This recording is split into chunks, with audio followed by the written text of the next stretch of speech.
హల్లెలూయా. యేసు నామానికి స్తుతి కలుగును గాక.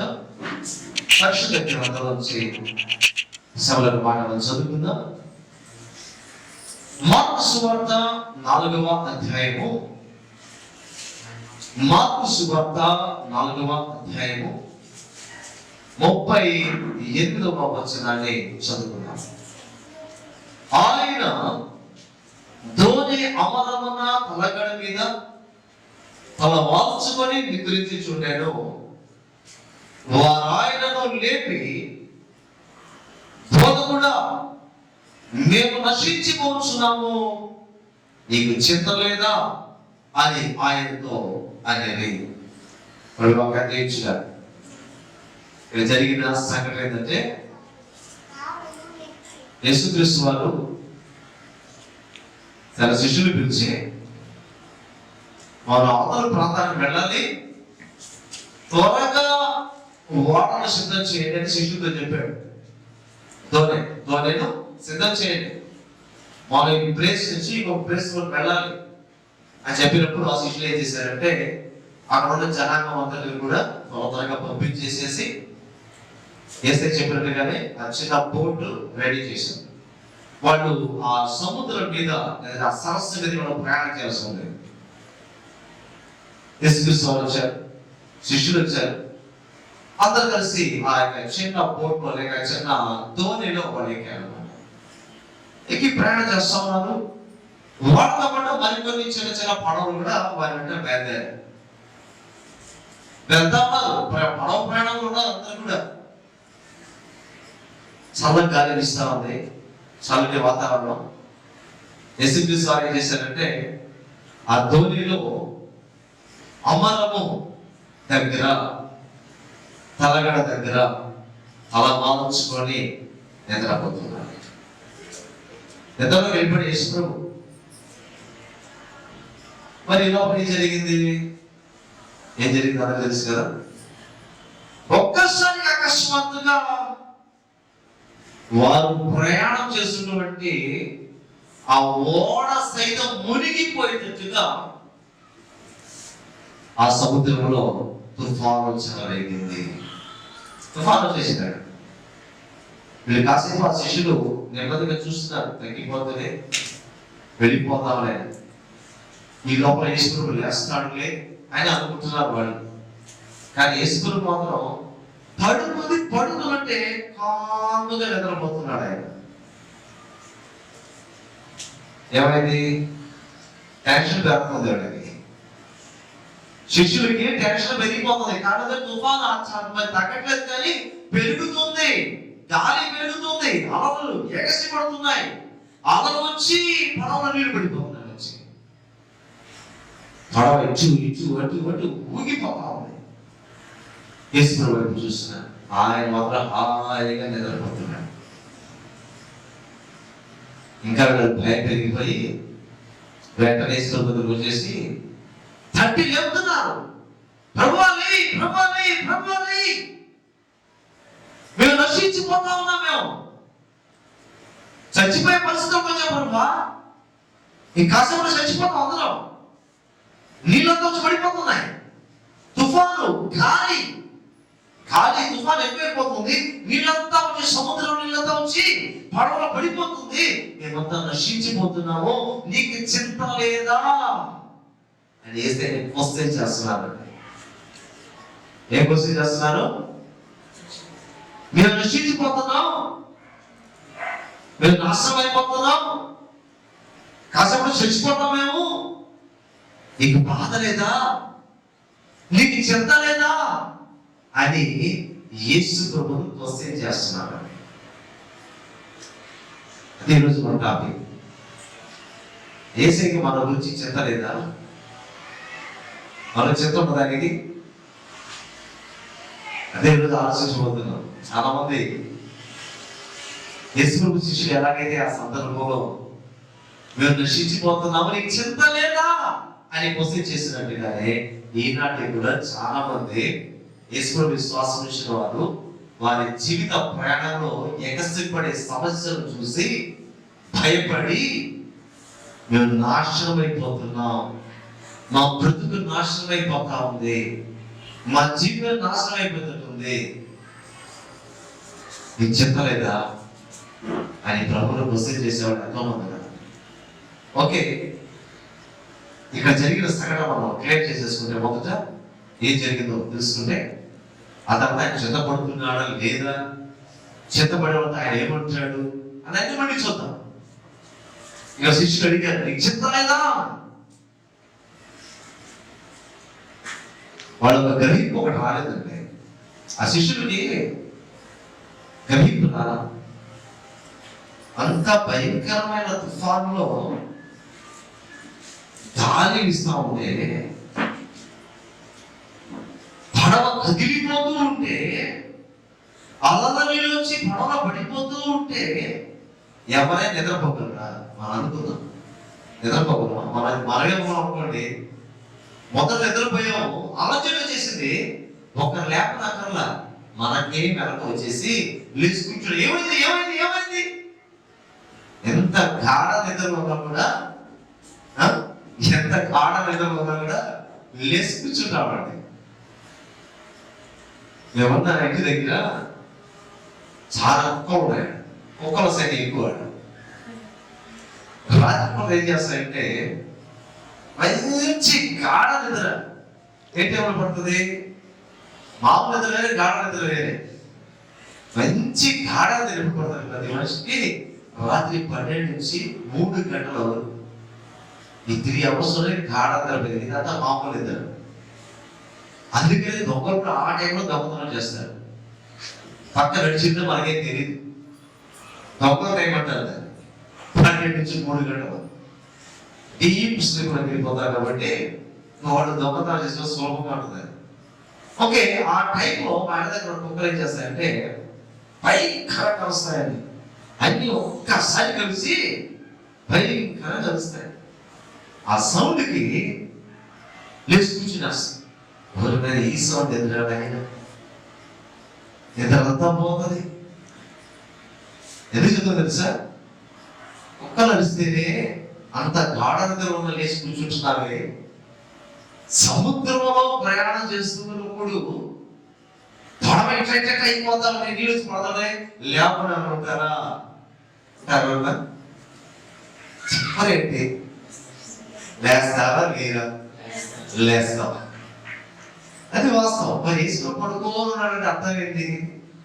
ఆయనేమి నిద్రపోవడం, నిద్రపోతున్నట్టు ఉన్నాడు. ఎందుకో శిష్యుల యొక్క విశ్వాసాన్ని పరీక్షించడానికి. హల్లెలూయా. శిష్యుల యొక్క విశ్వాసాన్ని పరీక్షించడానికి ఆయన గమ్ముగా ఉన్నాడు. వీళ్ళందరూ నిద్రపోతున్నాడు. నిద్ర మనమే తీసేస్తామే, ఆయన లేదు. ఇంకో మాట ఉంది బైబిల్లో, ఇశ్రాయేలు దేవుడు అనగా యేసుక్రీస్తు కునుకడు నిద్రపోడు అని రాయబడింది బైబిల్లో కదా. దేవుడికి మనలాగా నిద్ర ఉండదు, మన గురుకుబాటు ఉండదు. మన నిద్ర వస్తుంది, ఆ నిద్ర ఉంటుంది కాసేపు కునుకుబాటు తెలుసు కదా, తూర్పులు పడతారు కొంతమంది. చాలా మందికి తూర్పు వస్తుంది, ఇంట్లో రాదు కానీ చర్చిలో వస్తుంది. చర్చికి వస్తే తోతానే ఉంటారు, చూస్తున్నారు దగ్గర వాక్యం తొగతానే ఉంటారు, ప్రార్థన చేస్తూ తొగతానే ఉంటారు, బైబిల్ చదువుతూ తొగతానే ఉంటారు. కావాలంటే చింతపండు అమ్ముకున్నామంట. చర్చిలో వచ్చి కూర్చుంది, వ్యాపారం చేసి చింతపండు అమ్ముకుంటాడు. బయట బొట్టలో చింతపండు పెట్టుకొని చింతపండు అమ్ముకుంటా ఉంటది. సరేనా? బొట్ట బయట పెట్టింది, చర్చి బయట. చర్చిలో కూర్చుంది. కూర్చున్నంత పాస్టర్ గారు వాక్యం చెప్తా ఉన్నారు. ఆమెకు సోమ పడినట్టుగా అనిపించి నిద్రలో వెళ్ళిపోయింది. మంచి నిద్రలో వెళ్ళిపోయింది.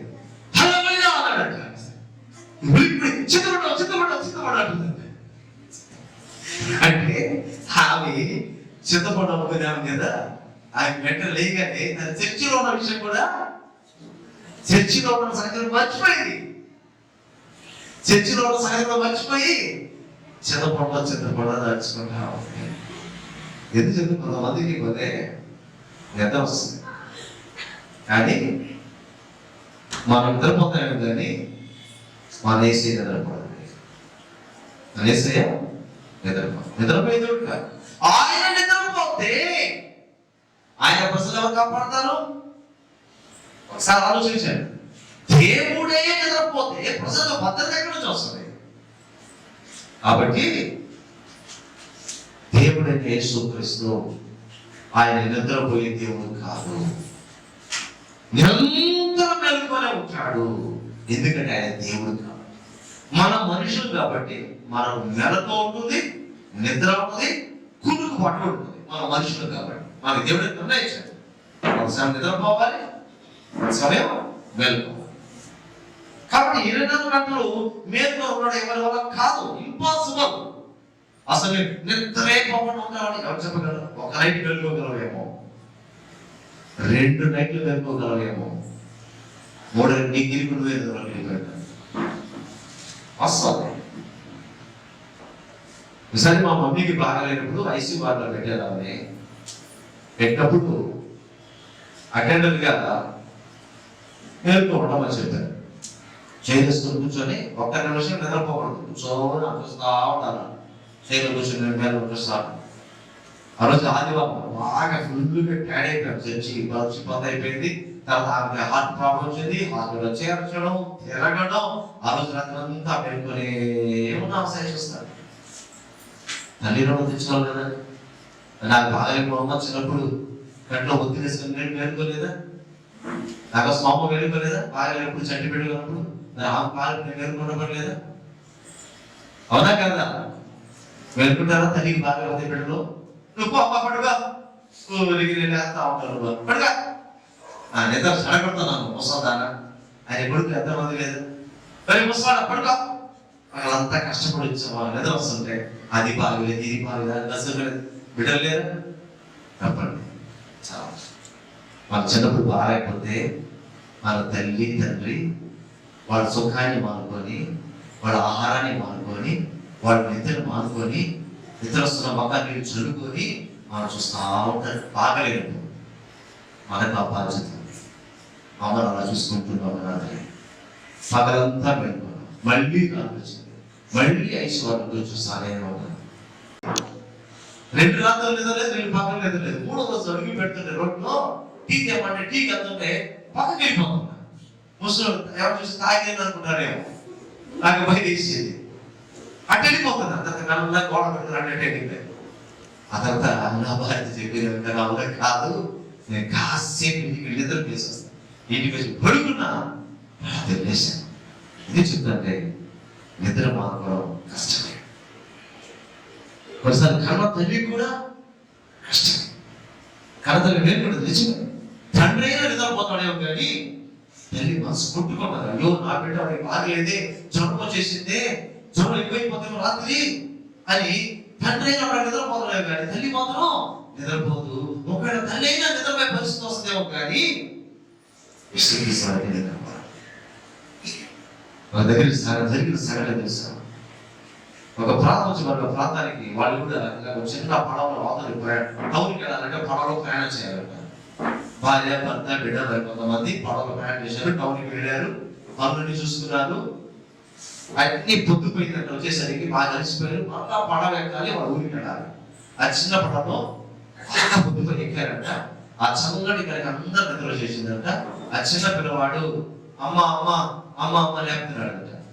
లేకపోతే ఆమె ఎక్కడో నిద్రపోతే ఇంట్లో పడుకున్నా అనుకొని, రే మంచం దిగి అని పోరా, చుచ్చా పోరా అనేదంట.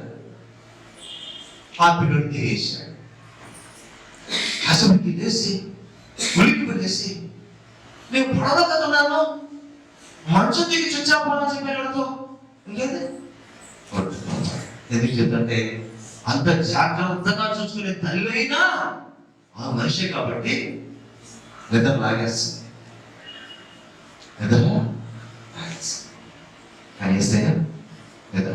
అందుకని ఏసయ్య ఒక మాట అంటాడు, ఒకరి తల్లి అయినా ఆ చట్టుడు మరుస్తుందేమో కానీ మరవదు, ఒకడు మరుస్తుందేమో కానీ నేను మిమ్మల్ని మరువను. డే అండ్ నైట్ ఆయన మనల్ని కాపాడుతూనే ఉంటాడు. ఎవరైతే ఆయనలో నమ్మిక ఉంచుతారో, ఎవరైతే ఆయన మీద ఆనుకుంటారో, ప్రతి క్షణం నువ్వు ఇంట్లో ఉండు, బయట ఉండు, ప్రయాణం ఉండు, ఎక్కడ ఉండు, కాపాడుతానే ఉంటాడండి. నెంబర్ ఆఫ్ టైమ్స్ నాకు ఎన్నోసార్లు యాక్సిడెంట్ జరుగుతుంది, నా ఏసీ నన్ను కాపాడు. ఎన్నోసార్లు మా ఇంట్లో ఉన్నాడు కాపాడు, వాళ్ళకి తెలుసా నన్ను కాపాడడానికి ప్రమాదం జరుగుతుందని. ఎన్నోసార్లు అప్పుడు నాకు అనిపించేసయ్యా నీకు స్తోత్రం అనేవాడు. రెప్ప పాటలు తప్పించుకుని ఎన్నోసార్లు యాక్సిడెంటల్గా చనిపోవాల్సినటువంటి పరిస్థితి వచ్చింది. నా దేవుడు నన్ను కాపాడాడు. అప్పుడు నాకు గుర్తొచ్చింది, నిజమే కదా, నా దేవుడు నిద్రపోకు, ఆయన మేలుకుంటున్నాడు కాబట్టి నన్ను కాపాడుతున్నాడు, నన్ను కాపాడుతాడు. అంటే మనకి మనకు వచ్చిన ఆ పరిస్థితుల్లో ఆ శిష్యుడు అన్నట్టుగా నీకు చింత లేదా అని అనేస్తున్నాడు. కానీ అసలు నెమ్మదిగా ఆలోచిస్తే ఆయన మనల్ని కాపాడుతున్నాడు కాబట్టి ఈ రోజు వరకు ఈ స్థితిలో అయినా మనం ఉన్నాము. కానీ మనకు ఊరకం అంటే మనుషుల మీద అలిగినట్టుగా దేవుడి మీద అలిగేస్తాం. అలా అలగడం కరెక్ట్ కాదు. గతాన్ని మర్చిపోకూడదు, ఆయన చేసిన కార్యాలు మనం మర్చిపోకూడదు. ఇక్కడ మనం బైబిల్లో చూసిన సందర్భంలో యేసుప్రభువు వెంటనే లేచి ఏం చేశాడు తెలుసా? గాలిని గద్దించాడు, గాలి ఆగిపోయింది. సముద్రంతో చెప్తున్నాడు, ఓర్మండా సముద్రమా, నిశ్శబ్దంగా సముద్రమా అనగానే సముద్రం చల్లబడిపోయాడు, తుఫాను ఎగిరిపోయాడు. అప్పుడు శిష్యులు ఈయన ఎంత గొప్పోడు అని అనుకుని ఆశ్చర్యపడ్డారు. ఆయన వేసే మాట వాళ్ళని అల్ప విశ్వాసనారా అన్నాడు. అల్ప విశ్వాసన ఎందుకన్నాడన్నమాట? నశించిపోతున్నావు నీకు చింతలేదు అన్నారే, అందుకన్నాడు అల్ప విశ్వాసులారా. పడవలో మీరే ఉన్నారా? పడవలో శిష్యులు మాత్రమే ఉన్నారా? వారితో యేసు లేదా? రాడు కదా. ఆ పడవలో ఆ శిష్యులు మాత్రమే కదా ఉండేది, యేసు ప్రభు కూడా ఆ పడవలోనే ఉన్నాడు. ఒకవేళ పడవ మునిగిపోతే ఆ శిష్యులతో పాటు యేసు ప్రభు మునిగిపోతాడు కదా. యేసు మునిగిపోతాడా? మునగడు కదా. ఆయన మునగనప్పుడు ఆయనతో పాటు ప్రయాణించేవాడు ఎలా మునిగిపోతారు అని కనీసం ఆలోచన రాబడ్డా వాళ్ళకి, కనీసం ఆలోచన రాబడ్డా. యేసు మునగడు, ఆయన మునగనప్పుడు ఆయనతో పాటు మనవడు మునగవు కదా అనే ఆలోచన ఆ శిష్యులకు రాలేదు. కేవలం సమస్యనే చూస్తున్నారు కానీ రోగాన్నే చూస్తున్నారు కానీ శోధననే చూస్తున్నారు కానీ నాతో పాటు నా యేసయ్య ఉన్నాడు అనే విషయాన్ని మర్చిపోతాం అంతే. అంటే యేసు ప్రభు ఉన్నాడు అని ఎలా రుజువు చేసుకోవాలంటే ఆయన శరీరధారి వచ్చి నీ పక్కనే ఉండాలి, అప్పుడు వస్తుంది నమ్మకం. అంతేనా? అంటే ఆయన మరలా శరీరధారిగా కనిపించే మనిషిలాగా వచ్చి నీ పక్కనే కూర్చొని ఉంటే అప్పుడు డౌట్ వస్తుంది. అంటే మన సామాన్యులు కాదు, ఆయన శరీరధారి వచ్చి మన పక్కన కూర్చున్నా కూడా ఇంకొక డౌట్, నేను వేసుకుని కాదా అని డౌట్ వస్తుంది. లేదంటే కాపాడతావు ఈ డౌట్ కూడా వస్తుంది. మనుషులకి ఇవెల్లా అనుమానమే. అదే పెద్ద పిశాచి తెలుసా? అనుమాన పిశాచి అంటారు కొంతమంది. అనుమానిస్తే ప్రతిదాన్ని అనుమానిస్తుంటారు. లేస్తే అనుమానం, కూర్చుంటే అనుమానం, తగ్గితే అనుమానం, అటు చూసే అనుమానం, ఇటు చూసే అనుమానం అంటారు. అనుమాన పిశాచి అంటారు. అంటే ఎందుకంటే పిశాచి అని అనుమానం పిశాచి తెలిసే పుట్టింది కాబట్టి. ఎక్కడి నుంచి పుట్టిన అనుమానం అన్నది అదొక పిశాచి, అదొక దుర్నాత్మ. ఆ దుర్నాత్మ పోయేదాకా అనుమానం పోదు. కాబట్టి మనం ఏం చేయాలంటే ఆ పిశాచి పోవాలని ప్రార్థించాలి. అనుమాన పిశాచిని ఏ చోట బంధిస్తున్నాం అంటే ముందు అది పోతే అప్పుడు మామూలుగా తయారవుతాడు మనిషి. లేకపోతే అప్పుడు దాకా వాడు బాగుండడు, పక్కన వాడు బాగుంచాడు. కాబట్టి ముందు మనం బంధించి ప్రార్థించాలి.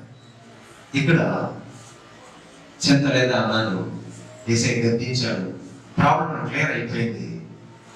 అల్ప విశ్వాసులారా, ఎంతకాలం మిమ్మల్ని సహించాలా? నేను నా నామంలో నమ్మకం ఉంచారు, నన్ను వెంబడిస్తున్నారు, నిజ దేవుణ్ణి తెలుసుకున్నారు, సృష్టికర్తలను తెలుసుకున్నారు, నా గురించి అన్ని తెలుసు, నేను అద్భుతాలు చేయగలను తెలుసున్నారు, అద్భుతాలు రుచి చూశారు కూడా. మీ వ్యక్తిగత జీవితంలో చూశారు, ఇతర జీవితాలు చూశారు, మీరు సాక్ష్యం ఇచ్చారు, అనేకులు సాక్ష్యం ఇచ్చి విన్నారు. మరి నీ విశ్వాసం ఎక్కడ?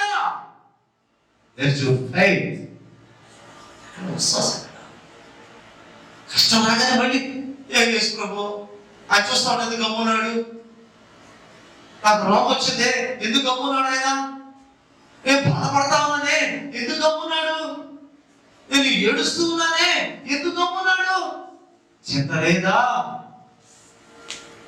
నేను పరీక్షిస్తున్నాను ఆయన తెలుసా. అప్పుడు ఒకసారి ప్రార్థన చేసి వెంటనే బాగా అయిపోయిందే, 10 రోజుల నుంచి ప్రార్థన చేస్తున్నా ఏం బాగా. అప్పుడు విన్నాడు, ఇప్పుడు వింటావు లేదా? అప్పుడు ఎందుకు విన్నాడు తెలిసి వెంటనే, నీకు అది విశ్వాసం లేదు కాబట్టి, నువ్వు ఎంత ఎదగలేదు కాబట్టి నువ్వు అడిగినంతా చేసేసాడు వెంటనే. ఇప్పుడు ఎందుకు ఆలోచన తెలుసా? ఇప్పుడు నువ్వు ఎదిగావు, వాక్యంలో ఎదిగావు, ప్రార్థనలో ఎదుగుతున్నావు, విషయాలు తెలుస్తున్నాయి. మరి పరీక్షించబడ్డా నేను బేబీ క్లాసులో చేరినప్పుడు కూడా ఎగ్జామ్ ఉంటుందండి తెలుసా. బేబీ క్లాస్ నుంచి నెక్స్ట్ ఏ క్లాస్ లో వెళ్తారు? ఎల్కేజీకి వెళ్తారు. ఎల్కేజీ అంటే యూకేజీ అంటే తెలుసా? ఎల్కేజీ అంటే లోయర్ కింగ్డమ్, యూకేజీ అంటే అప్పర్ కింగ్డమ్. అదే కదా? అదే కాదా? అలా లేదంటే ఇంకేంది? లోయర్ కింగ్డమ్ కాదు, అప్పర్ కింగ్డమ్ కాదు. అంటే వాళ్ళకి కింగ్డమ్ అన్నమాట. అందుకే చెప్పాను పిల్లలకి అదే సామ్రాజ్యం ఉంటుంది చిన్న వయసులో. మరి వాళ్ళకి మరి ఎగ్జామ్ ఉంటుందా లేదా? వాళ్ళకి తెలిసి పెడతారు ఎగ్జామ్. ఏ రాస్తే వాళ్ళకి ఎగ్జామ్ ఉంది. ఏబిసి రాయ్ అంటారు, అంటే ఇంకెత్తారా? ఓకే, ప్రొమోటెడ్ ఫస్ట్ క్లాస్ లేదంటే యూకేజీ మళ్ళీ యూకేజీ మళ్ళీ ఎగ్జామ్ ఉంటుంది, ఎల్కేజీ ఉంటుంది, మళ్ళీ యూకేజీ ఉంటుంది, మళ్ళీ ఫస్ట్ క్లాస్ లో ఉంటుంది. అది చిన్న నర్సరీ నుంచి ఎగ్జామ్స్ ఉన్నాయి. నీ విశ్వాస జీవితాన్ని పరీక్ష లేదా? పరీక్ష ఉంటుంది అనుకుంటున్నావా? ఇప్పుడు అడిగినంత చేసేస్తా ఉంటే నీ విశ్వాస పరిమాణం ఎప్పుడు తెలుస్తుంది? నీవు ఇంత ఎదిగావని అని ఎప్పుడు తెలుస్తుంది? ఎలా తెలుస్తుంది? నీ ప్రార్థన డెవలప్ కావాలంటే ఎట్లాగా? ప్రార్థన ఎలా డెవలప్ అవుతుందండి? రోజు 10 నిమిషాలు చేసుకుంటే అరగంట చేయమని చేయవు, గంట చేయమని చేయవు. హోంవర్క్ రాయకపోతే ఏం చేస్తారు టీచర్? వచ్చినప్పుడు తొడపిల్ల పెట్టాడు, ఏ కాలం ఉందో నాకు తెలియదు లేదు. పట్టుకున్నారంటే దిగ్గలకెళ్ళ చెవు పెట్టి తిప్పేస్తారు అంతే. ఇంగ్లీష్ కూడా కాదు, ఏం కాదు, ఎక్కడా తిప్పేది అంతే. చెవి పట్టుకుంటే ఊడిపోయి తింటుంటుంది. మా సార్ అయితే 2 చెవులు పెట్టి పైకి లేపెట్టి వదులుతాడు. ఆడవాళ్ళు అయితే 2 చేపలు వేసుకుంటా 2 చేపలు కలిపి అటైతే తిప్పుతాడు కదా. అయిపోయా. మరి వేసేది ఎట్ట చెప్పాలా, ఎట్ట ఎత్తాలా? అనుమతిస్తాడు. ప్రార్థన పెంచు. నేను ప్రార్థన అయితే చేసుకోను ప్రభా, ఇంకేమన్నా చేసుకో, నేనైతే ప్రార్థన చేయను కాబట్టి 100 మంది చేత ప్రార్థన చేసుకున్నాను, నేనైతే ప్రార్థన చేయను.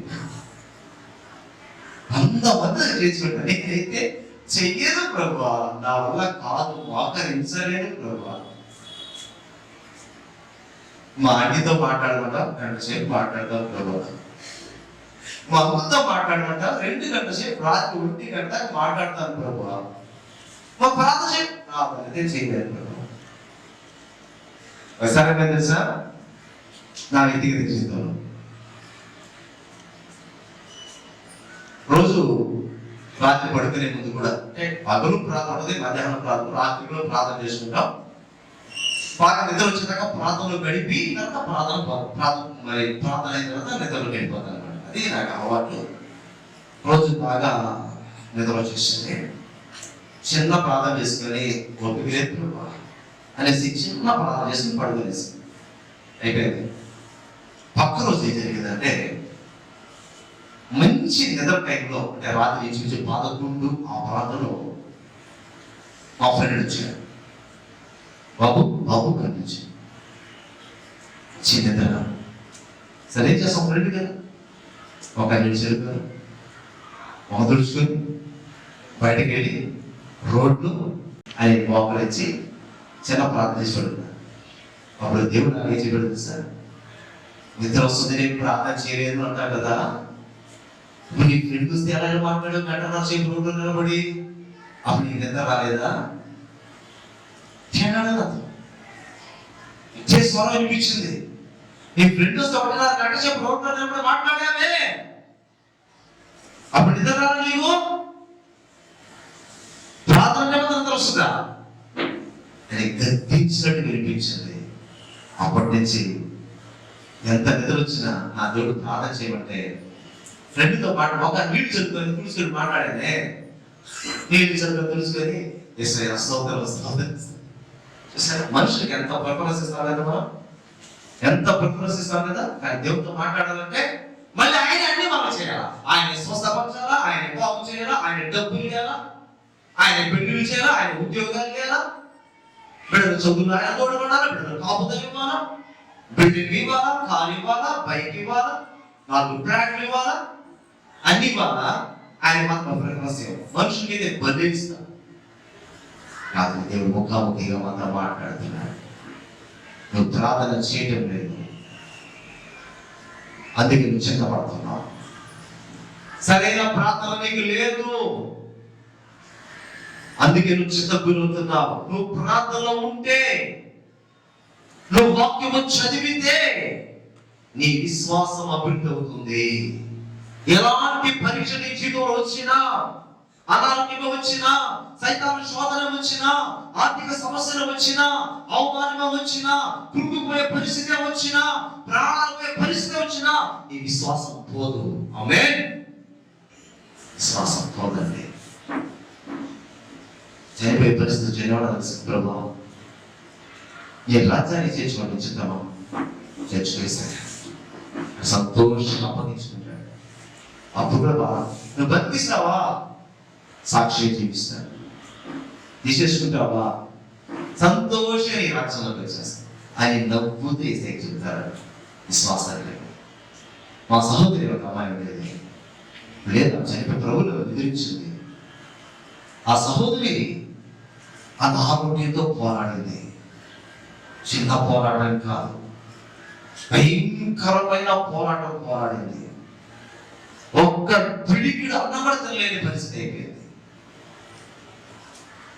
దేవుడి స్వరం వినిపిస్తుంది, దేవుడు మాట్లాడుతున్నాడు, దేవుడు కనిపిస్తున్నాడు. ఆమెకి మాతో చెప్తుంది, కానీ ఒక్క పిడికిడు అన్నం కూడా తినలేని భయంకరమైన అనారోగ్యం దిగుతుంది.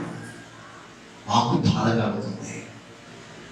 కానీ అంత పరిస్థితుల్లో కూడా ఆ స్పెషల్ మాట తెలుసా, ఇస్తాను తీసుకుంటావా, తీసుకునేసారు.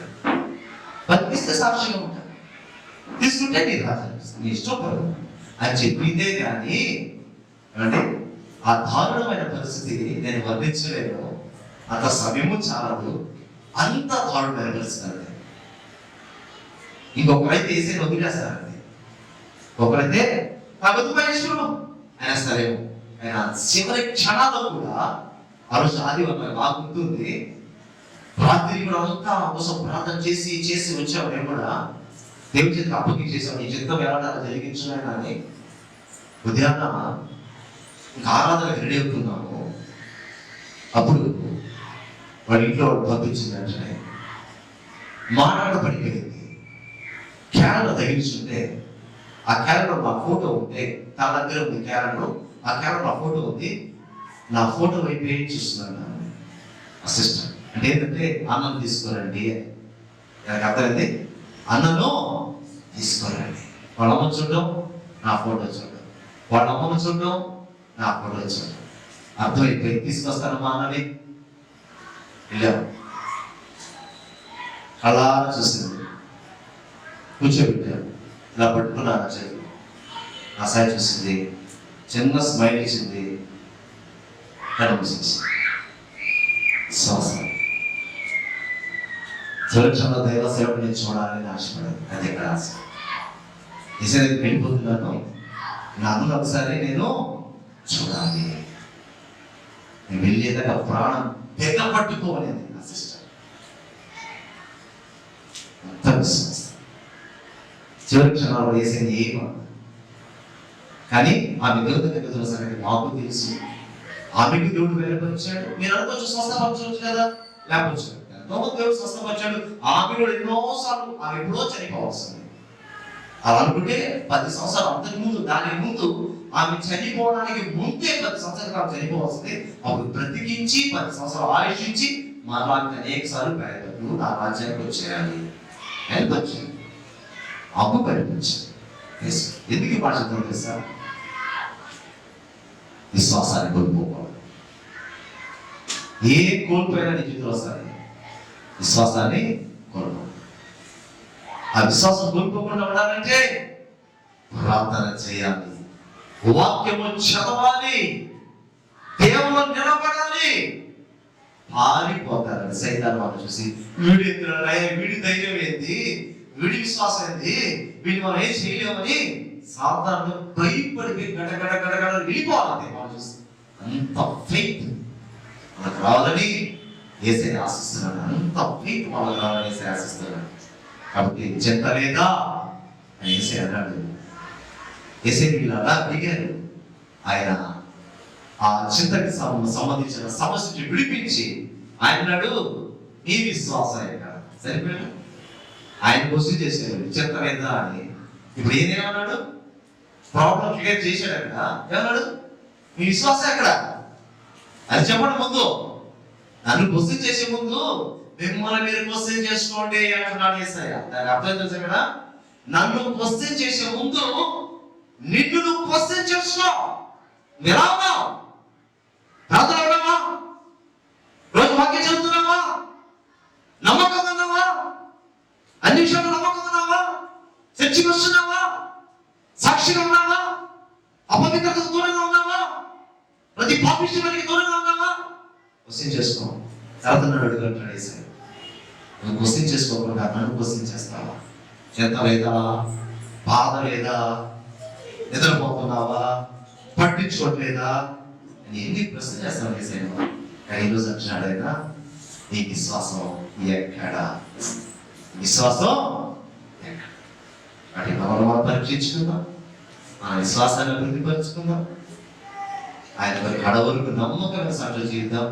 ప్రతి చింత నుంచి, ప్రతి ప్రాబ్లం నుంచి విడిపించగలిగిన యేసయ్య ఇప్పుడున్నాడు, ఎప్పటికున్నాడు. విశ్వాసంతో ప్రార్థించు, మరలా అద్భుతాన్ని అనుభవిద్దాం. మాట దేవించు. ఆమేన్.